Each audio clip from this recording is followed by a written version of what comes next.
तो देखो ये मैंने तुम्हें बताया कि तुम्हें सिद्ध करने वाला क्वेश्चन कैसे सॉल्व करना होता है।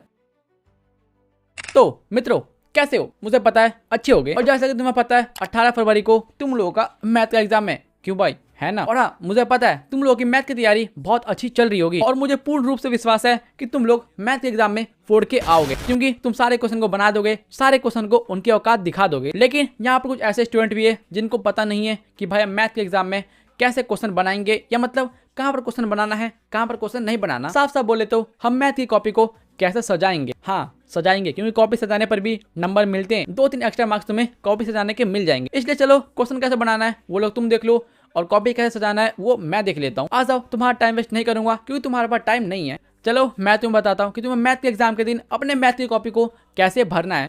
आ जाओ।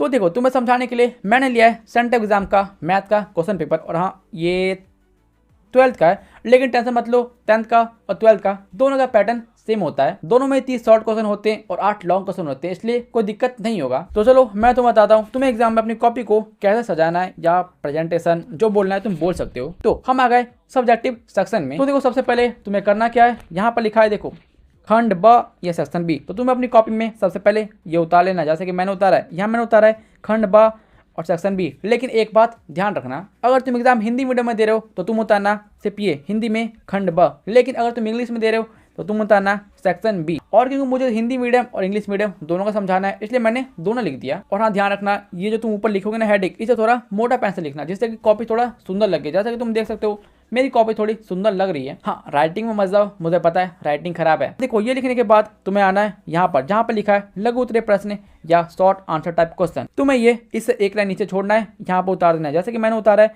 लघु उत्तरीय प्रश्न और शॉर्ट आंसर टाइप क्वेश्चन। और यहाँ पर तुम एक चीज नोटिस करोगे, मैंने यहाँ पर ये लिखा है ब्लैक पेन से और इसके नीचे लाइनिंग क्या है ब्लू पेन से, और इसका अपोजिट ये मैंने लिखा है ब्लू पेन से और इसके नीचे लाइनिंग क्या है ब्लैक पेन से। और कॉपी को थोड़ा सुंदर दिखाने के लिए मैंने यहाँ पर बना दिया एरो और उसको शेडिंग कर दिया है, जिससे कॉपी थोड़ा अच्छा लगे। और सिर्फ इतना लिखने के बाद तुम्हारा मैथ में काम खत्म होता है। अब तुम्हें क्या करना है, बस क्वेश्चन बनाओ। और क्वेश्चन कैसे बनाना है अब मैं बताता हूँ। देखो मैथ के एग्जाम में बहुत टाइप के क्वेश्चन होते हैं, जैसा कि सिद्ध करने वाला क्वेश्चन या नॉर्मल क्वेश्चन। तो पहले मैं तुम्हें बताता हूँ कि तुम्हें सिद्ध करने वाला क्वेश्चन कैसे लिखना है। देखो एग्जाम्पल के लिए मैं बता रहा हूँ तुम्हें, ये वाला कौन सा क्वेश्चन, ये 3 नंबर क्वेश्चन दिख रहा है ना। और ये क्वेश्चन समझो मत, क्योंकि तुम्हारी समझ से ये क्वेश्चन बाहर है, क्योंकि ये क्वेश्चन 12th का है। देखो ये क्वेश्चन सिद्ध करने वाला क्वेश्चन, तो मैं क्या करूंगा, ये जो नंबर है 3 नंबर, मैं यहाँ पे देखो 3 नंबर डालूंगा और इसके बाद ऐसे करूंगा और इसके बाद अपना क्वेश्चन सॉल्व करना स्टार्ट कर दूंगा। तो देखो सिद्ध करने वाले में तुम्हें सबसे पहले लिखना होता है दिया गया है, क्या दिया गया है, जैसे कि यहाँ दिया है x inverse x plus cos inverse x is equal to π/2। तो तुम्हें ये सेम यहाँ पर उतार देना है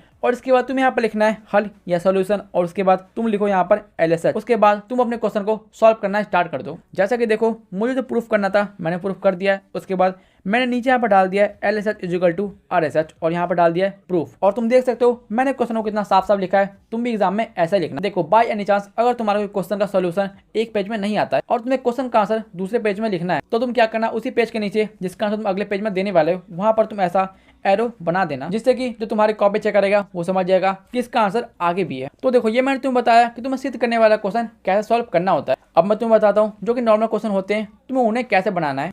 देखो एग्जाम्पल के लिए ये क्वेश्चन है जहां पर मुझे इसका सीधा सीधा आंसर लिखना पड़ेगा, तो इसे हम कॉपी में कैसे लिखेंगे अब बताता हूँ। देखो तुम्हें कुछ नहीं करना, ये क्वेश्चन नंबर 12 है तो यहाँ पर 12 डालो और उसके बाद तुम्हें जो वैल्यू देगा उसी वैल्यू को तुम यहाँ पर लिख देना। हिंदी वाले लिखना दिया गया है, इंग्लिश वाले लिखना गिवन, और फिर क्या यहाँ पर सोल्यूशन लिखो या हल लिखो, उसके बाद आंसर लिखना स्टार्ट कर दो। और एक बार तुम्हारा आंसर आ जाए तो यहाँ पर तुम आंसर लिख के छोड़ सकते हो। तो हाँ आई होप तुम समझ चुके हो कि तुम्हें 2 मार्क्स वाले क्वेश्चन कैसे बनाने होते हैं। तो चलो अब मैं तुम्हें बताता हूँ कि तुम अपनी कॉपी में लॉन्ग क्वेश्चन कैसे बनाने वाले हो। तो देखो अब हम आ चुके हैं लॉन्ग क्वेश्चन में। तो यहाँ पर तुम्हें क्या करना है, लॉन्ग क्वेश्चन के लिए नया पेज लेना और उसके ऊपर बिल्कुल इस तरीके से पूरा लिख देना। हिंदी वाले लिखना दीर्घ उत्तरीय प्रश्न और इंग्लिश वाले लिखना लॉन्ग आंसर टाइप क्वेश्चन। और इतना लिखते तुम्हारा काम पूरा हो जाएगा। और इतना लिखने के बाद तुम्हें जो क्वेश्चन बनाना है उस क्वेश्चन का नंबर यहाँ पर डालो और उसके बाद उस क्वेश्चन को सॉल्व करना स्टार्ट कर दो। बस लॉन्ग क्वेश्चन में इतना ही है। तो हाँ आई होप मैंने तुम्हें समझाने की कोशिश की वो तुम समझ चुके हो। और जिसे पहले पता था कि कॉपी कैसे लिखना है उसके लिए अच्छी बात है, लेकिन जिसे पहले नहीं पता था कि कॉपी कैसे लिखना है अब तुम सीख चुके हो। तो जाओ एग्जाम में फोड़ दो। मैं मिलूंगा नेक्स्ट वीडियो में, लेकिन उससे पहले वीडियो अच्छी लगी तो लाइक करना, लेकिन अगर तुम नए स्टूडेंट हो तो भाई सब्सक्राइब कर सकते हो। सब्सक्राइब का बटन बिल्कुल फ्री होता है। तो ठीक है मिलेंगे नेक्स्ट वीडियो में, बाय। मौसम तो ऐसा लग रहा है दिल गार्डन गार्डन हो रहा है, बहुत मजा आ रहा है यहाँ पे, क्या लबे सीरी सा लग रहा है, दिल गार्डन गार्डन।